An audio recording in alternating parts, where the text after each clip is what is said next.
Hi guys, Brandy here. Welcome to my kitchen. It's been a minute. After 2 months of a pantry challenge, I don't know, I was a bit burnout and yeah. I'll probably do another thought on what I think about 2 months of a pantry challenge, and but that's not today's video. Today we're going to do something fun in the kitchen because it is a nasty rainy day and it's getting really cold here. We're gonna be below freezing a few nights. Oh, since it's so nasty, I can't be in the garden. I'm not starting seeds. I already got my pepper seeds all started. We also went to a community, it was kind of a plant, seed, shrub, any cuttings, anything you could think of swap at the community gardens in the little town next to ours. It's in our same county, and honestly if we go up the road and cross the street, we're in that part of the county, so we live very close to the line. So anyway, we did that on Saturday. We scored some neat things, and that was a lot of fun.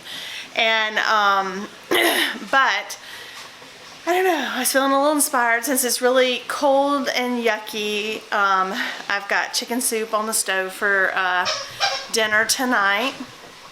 And then I wanted to share with you a recipe I found, and I'll link the recipe in the description. I loved it because it's kind of generic in that I think it's actually like a peanut butter sourdough cookie, but it's actually a nut butter. So if you can't do peanut butter, then you can pick whatever your nut butter is.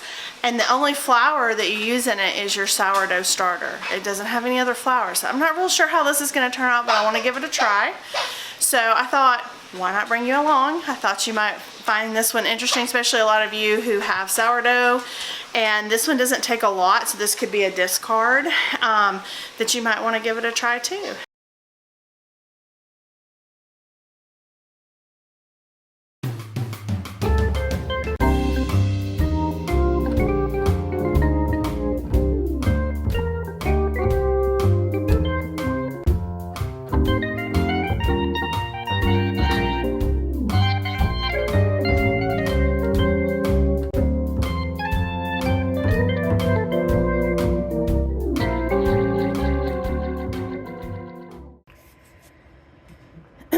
Alright guys, this is a weird cookie dough. It's very wet. I mean it's like, Barney butter's pretty thick. I mean I don't know.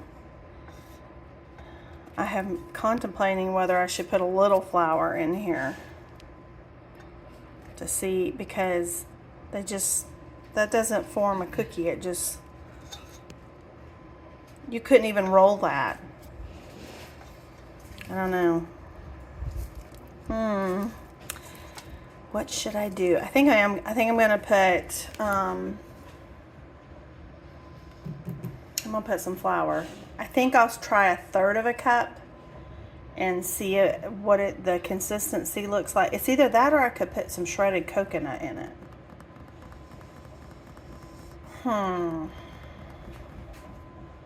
I don't know if I wanted a coconutty flavor though. I think I'm gonna put some flour in it. So I think I'm gonna do 1/3 of a cup, see where it's at, and go up to maybe 2/3 a cup to at least balance out my sourdough, because this is a lot of moisture.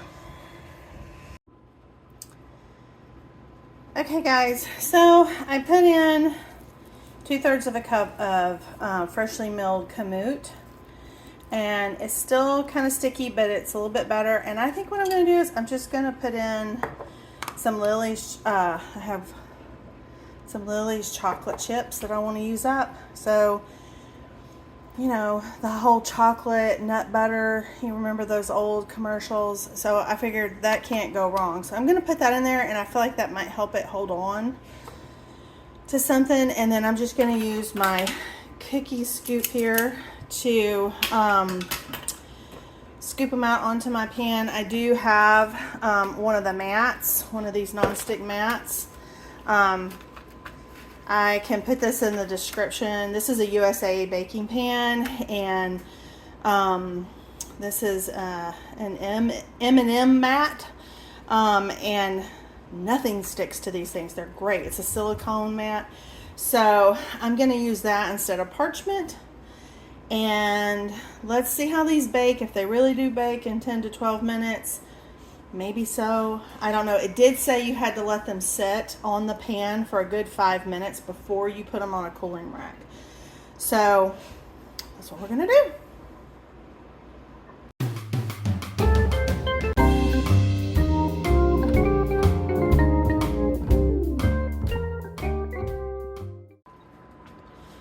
Alright guys, it just beeped, and I have actually let them cook for about 13 minutes. This is my second pan I'm going to put in.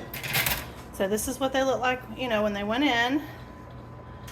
And this is what they're looking like when they come out. So I'm going to do what it said, and I'm just going to put them on the pan, or leave them on the pan for a good 5-10 minutes, and I'm going to cook this batch. I think this is going to end up making about 3 dozen cookies.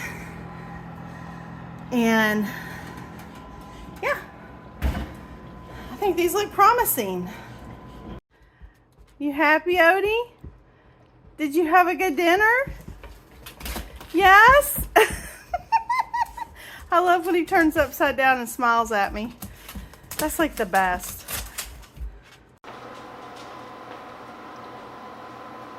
Alright guys, so this is the second batch that came out, and these are the ones that are cooling, and they firmed up. I haven't tried them yet.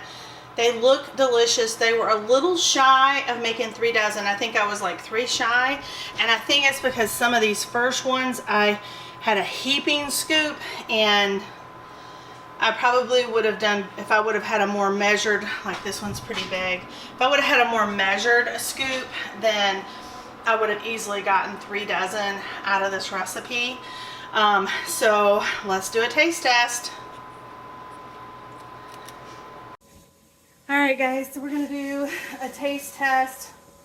I'm going to get this little one, the smaller one, because I don't want to spoil my chicken soup dinner. So that's what it looks like.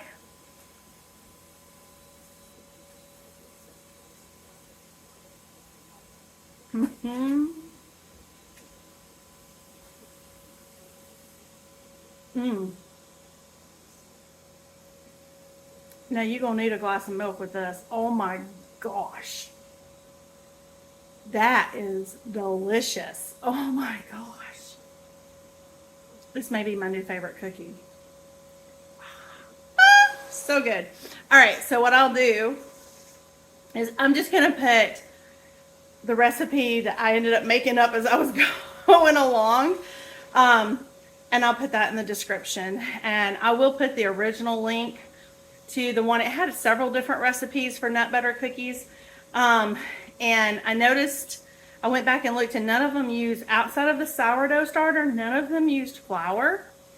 And they all would have had that really wet component. Maybe it would have baked up okay. It didn't look right to me. And to be very honest, this is so soft and delicious. And those Lily's chocolate chip, dark chocolate chips with that almond butter. I gotta have another bite. So I'll see you next time. Bye.